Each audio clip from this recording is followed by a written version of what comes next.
কোহিনুর মজুমদার। কোহিনুর, আপনাকেও স্বাগত আমাদের এই আলোচনায় এবং আপনাকে দিয়ে শুরু করব। বিজেপির পক্ষ থেকে যেটা বলা হচ্ছে যে এই যে অভিযোগগুলো আনছেন, যেটা মানলেন দেবাংশু ভট্টাচার্য বা তৃণমূলের অন্যান্যরা, এটাও একটা তৃণমূলের স্ট্র্যাটেজি তারা বলছেন, তারা দাবি করছেন এবং কমিশন যেটা বলছে যে এই যে ছাপ্পা ভোটের অভিযোগ এটা সম্পূর্ণ ভিত্তিহীন।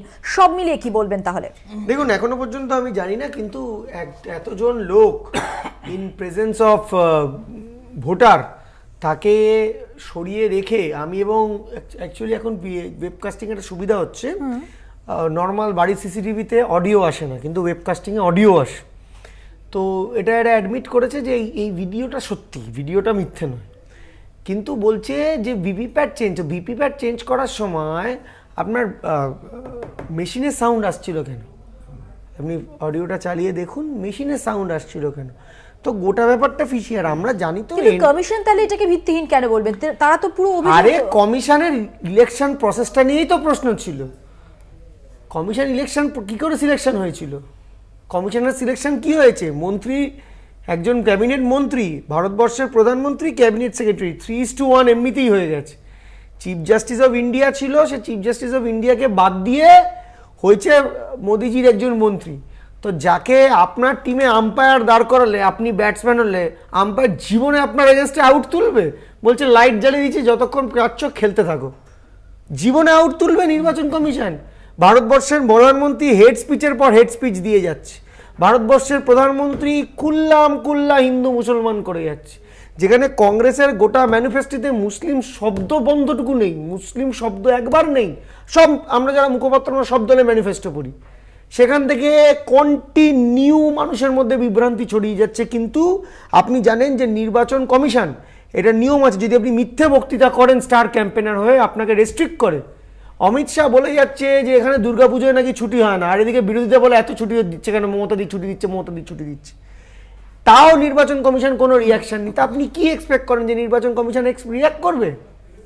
প্রসেনজিৎ বাবু, দেখুন, নির্বাচন কমিশনের নির্বাচন পদ্ধতি সম্পর্কে যারা আঙুল তোলে তাদের তো বয়কট করা উচিত ছিল নির্বাচন, কারণ এই নির্বাচন কমিশনের আন্ডারে আমরা নির্বাচন করব না। এটাই তো চেয়েছিলেন, এটাই তো সুরাতে কোথায় যেন হলো, খাজুরাহোতে হলো। আমার টাইমটা ওনাকে দিয়ে দিন। বলুন কি বলতে চাইছেন, বক্তব্য স্পষ্ট করুন। আগে কোনো প্রভিশন ছিল না সার্চ কমিটির নাম প্রস্তাবের।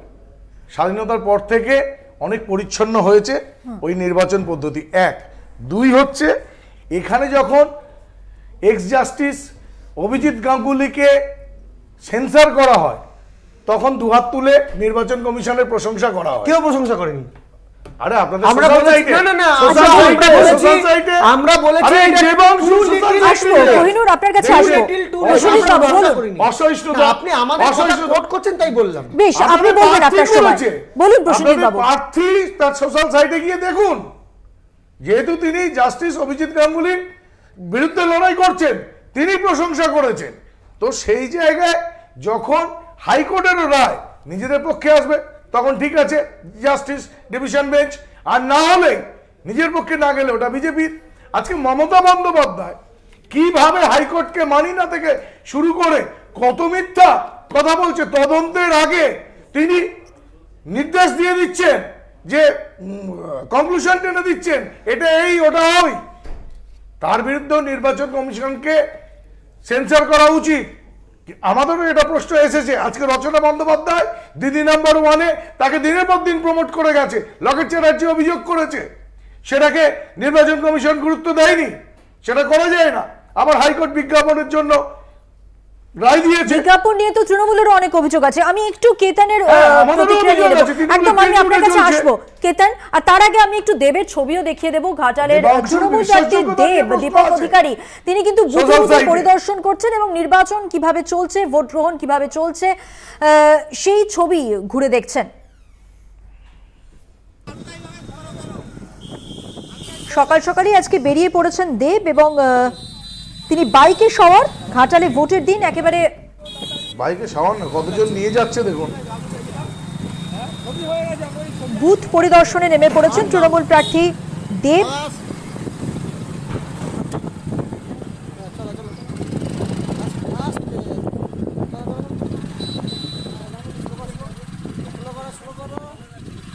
বুথ পরিদর্শনের ছবি দেবের। আমি কেতনের কাছে আসবো। হ্যাঁ,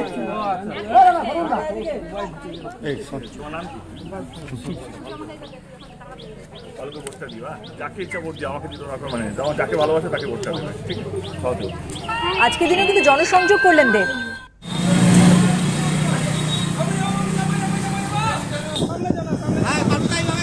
এই রাস্তা দিয়ে বড় গাড়ি আসার কথা নয়, তো সেখানে টোটো আজকে সমস্ত ব্যস্ত। আমার বাইকটা তো মানে হয় না কি আমরা জোগাড় করলাম, ইট ওয়াজ নট প্ল্যান কে বাইক, তো সবারই বাইক পেলাম। এবং আমি ওই নিয়মটা ভেঙে যেতে পারবো না আজকের দিনে কে হেলমেট ছাড়া আমি যাবো, কারণ আমি তাহলে কি সেট করছি? জনপ্রতিনিধি যদি একটা এক্সাম্পল সেট না করতে পারে তাহলে সে জিতার পর কি করবে? নিজের মনের মতন করবে, তো সেইটা আমি বিরুদ্ধে। তো সেই জন্য হেলমেটটা পরা। এবং আমার মনে হয় কি সব অঞ্চলে মানুষ আমাকে দেখতে চাইছিল এবং এই অঞ্চলটা আমার আশা হয়নি। তো সেই অঞ্চলটা আমি বলেছিলাম যে অঞ্চল আমি টাচ করতে পারিনি, যে বুথগুলোকে আমি প্রচারের মাধ্যমে অনেকটা বড় খাটা লোকসভা কেন্দ্র, সব জায়গায় আমি যেতে পারিনি। যে জায়গাগুলো আমি প্রচারে মিস হয়ে গেছে বা টাইমের অভাবে, সেই জায়গাগুলো বুথে গিয়ে মানুষের সঙ্গে জনসংযোগ হচ্ছে এবং দেখা হচ্ছে কি যে ভোটটা কেমন। টুকরো টুকরো খবর, টুকরো টুকরো ছবি, এরকম নির্বাচন সংক্রান্ত তো আসতেই থাকবে, আপডেটেড হতে থাকবেন আপনারা, কিন্তু মাঝে আলোচনা তো চলবেই। কেতন, আচ্ছা একটু আগে যে ওই আমাদের যে চিফ ইলেকশন কমিশনারের যে নিযুক্তি নিয়ে যে কথাটা উঠলো, যেটা নিয়ে আলোচনা হচ্ছিল, সেখানে প্রশ্নটা ছিল বিজেপির মুখপাত্রর কাছে যে ওটা কেন করা হয়েছে। তো উনি ওখান থেকে ডাইভার্ট করে উনি চলে গেলেন মমতা বন্দ্যোপাধ্যায় কি করেছেন না করেছেন এটাতে।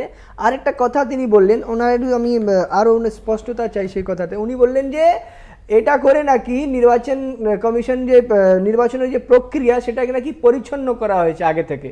তার মানে উনি আর করাটা কি হয়েছে আসলে আমরা সবাই জানি যে এখানে আমাদের দেশের যে চিফ জাস্টিস সে উনাকে রিপ্লেস করা হলো ক্যাবিনেটের একজন মন্ত্রীর সাথে। এবার উনি বলুন এই চিফ জাস্টিসকে সরানোটাকে উনি বলছেন পরিচ্ছন্নতা আনা হলো। তার মানে কি আমাদের দেশের যে চিফ জাস্টিস অফ ইন্ডিয়া ওনাকে কি উনি থাকলে কি ব্যাপারটা পরিচ্ছন্ন এর জন্য আলাদা একটা এপিসোড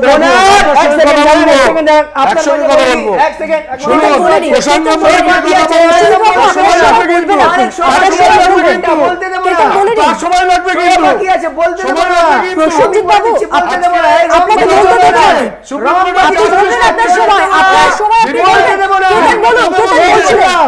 আমি দুটো দিয়েছি বলতে দেব না, কেতন বলতে দেব না, বলতে দেব না, বলতে দেব না, দুটো দিয়েছি বলতে দেব না। আমি এটা বলতে দেব না। কেতন বলে নিন, বলে নিন। এটা আপনার পুরনো অভ্যাস। আপনি একটু বিরত থাকুন, বলতে দিন। বলুন কেতন, বলুন, আপনি বলে নিন, ছেড়ে দিন, আপনি বলে দিন। আমি শিখিয়ে দিচ্ছি। আমি বলছি আপনাকে,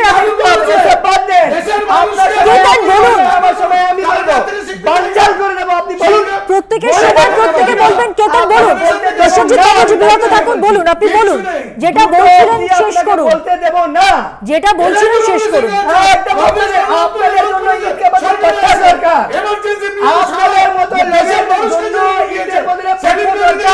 স্টুডিও উত্তেজনা যথেষ্ট পরিমাণ উত্তপ্ত, বাইরে এবং ভিতরে আমরা দেখতে পাচ্ছি আলোচনা বেশ জমে উঠেছে। আমরা একটু বাঁকুড়ার ছবি দেখে নেব। বিষ্ণুপুর থেকে রয়েছেন আমাদের প্রতিনিধি শাশ্বতী রায়, কথা বলবো সরাসরি শাশ্বতীর সঙ্গে। শাশ্বতী, এই মুহূর্তে তুমি যেখানে রয়েছো সেখানে ভোট গ্রহণ কিরকম ভাবে চলছে, চারপাশের ছবি কি দেখছো? মধুমন্তী, আমি এখন ইন্দাসে দশরথ বাটি প্রাথমিক বিদ্যালয়ে রয়েছি, যেখানে তুমি দেখতে পাবে ভোটারদের কিন্তু যথেষ্ট মাত্রায় ভিড় রয়েছেন এবং তৃণমূল কংগ্রেস প্রার্থী সুজাতা মণ্ডল তিনি নিজেই বুথ পরিদর্শন করতে এসেছেন। তিনি ভেতরে প্রিসাইডিং অফিসারের সঙ্গে কথা বলছেন। এখানে দুখানা বুথ রয়েছে এবং ভোটারদের সাথে কথা বলছে। এবং সব থেকে বড় বিষয়, সকাল থেকে যে ছবি দেখা গেছে যে বাঁকুড়ার মানুষের সঙ্গে সঙ্গে একাধিক মন্দির পরিদর্শন করেন প্রার্থী এবং তার সঙ্গে সঙ্গে তিনি জনসংযোগও করেন। তারপর কিন্তু একটি বলাই যায় যে অভিযোগ ওঠে তার বিরুদ্ধে যে তিনি আজকে দিনে ভোট কেন্দ্রের থেকে কিছুটা দূরে তিনি বারবার কথা বলছেন। প্রার্থীর সঙ্গে কথা বলবে আরেকবার। দিদি, অনেকগুলো জায়গায় ঘুরলে, মানুষজন ভিড় করে লাইন দিয়ে এখানে ভোট দিচ্ছেন বেলা বাড়ার সঙ্গে সঙ্গে। দেখুন, মানে তারা সব দেখুন, দাদারা বাড়িতে রান্না করতে হয় না, তাদেরকে বাচ্চা সামলাতে হয় না, কিন্তু আজকে আমার মা বোনেদের ভিড়টা একবার দেখুন। মানে আমি নিজে একজন মহিলা প্রার্থী তো, এবং আমি এই লোকসভার একমাত্র মহিলা ক্যান্ডিডেট, 8 জন দাঁড়িয়েছে, একটা মাত্র মহিলা, এই জেলারও একটা মাত্র মহিলা ক্যান্ডিডেট, এবং আপনি ঝাড়গ্রাম থেকে আসানসোল পর্যন্ত যে জোন, সেই জোনেরও একমাত্র মহিলা ক্যান্ডিডেট। তো নিজেকে খুব ভালো লাগছে, গর্বিত লাগছে যে আমার নেত্রী তিনি একজন নারী, দশভূজা মা দুর্গা তিনিও নারী, আমি একজন প্রার্থী আমিও নারী, আর আমাকে ভোট দেওয়ার লাইনে দাঁড়িয়ে আছে আমার মানে মা বোনেরা। তো ভীষণ ভালো লাগছে, খুব ভালো অনুভূতি, খুব শান্তিপূর্ণ ভোট হচ্ছে। কিছু কিছু জায়গায় বিজেপি নোংরা চক্রান্ত চালাচ্ছে, মানে ব্যাপারটাকে মানে ঝামেলা পাকানোর, কিন্তু আমাদের দলীয় কর্মী সমর্থক বা বন্ধুরা বা আমাদের যারা পোলিং এজেন্ট তারা অত্যন্ত ঠান্ডা মাথায় পিসফুলি ভোট করাচ্ছে। কোনো অভিযোগ অন্যান্য জায়গায়? না, 2-1টা জায়গায় ওই আপনার ইভিএম মেশিন খারাপ হয়েছিল, সেগুলো প্রশাসনের যারা দায়িত্বে আছে চেঞ্জ করে দিয়েছে, এছাড়া সেরকম কিছু হচ্ছে না। আর 2-1 জায়গায় আপনার বিজেপির কিছু কিছু ছেলেরা চেষ্টা করছে অশান্তি পাকানো, তবে আমাদের তৃণমূলের মানে যারা কর্মী তারা এতটাই ওয়েল ডিসিপ্লিন, ওয়েল বিহেভ, সুযোগ পেয়ে উঠছে না। 2019-এ আপনাকে মাঠে দেখা গেছিল কিন্তু অন্য ভূমিকায়, আজকে নিজের জন্য এইভাবে পরিদর্শন, কতটা অন্যরকম? অসামান্য অনুভূতি, এটা ভাষায় প্রকাশ করা যায় না, কারণ পৃথিবীর বৃহত্তম গণতন্ত্র ভারতবর্ষ, আর সেই গণতন্ত্রের সর্বোচ্চ ভোট লোকসভা ভোট, 15 থেকে 20 লক্ষ মানুষের আশীর্বাদ পাওয়ার ব্যাপার থাকে, এবং সর্বোপরি যেটা যে নিজেকে নিজে ভোট দেওয়ার অনুভূতি, এই অসামান্য অনুভূতি মানে ভাষায় প্রকাশ করা যায় না, মানে আমি স্পিচলেস। কখন যাবেন ভোট? সেকেন্ড হাফে, মানে প্রথমটা একটু মানুষের সাথে দেখে ঘুরে নিই আমি, এরপরে যাব আমি গলসি যাব, তারপরে আমি নিজের পরিবারকে নিয়ে ভোট দিতে যাব। নিজের ভোট গ্রহণ কেন্দ্র আমার বড়জোড়া হাই স্কুল, 68 নম্বর বুথ, সেখানে যাব ভোট দিতে।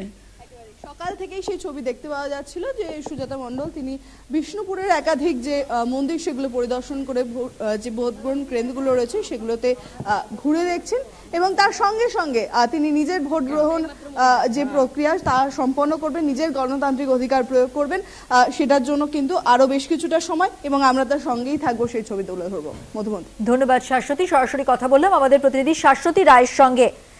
এই মুহূর্তে একটা বিরতির সময় হয়ে গেছে, বিরতির পর থাকছে আরো নির্বাচনের খবর এবং অবশ্যই আলোচনা, সঙ্গে থাকবেন।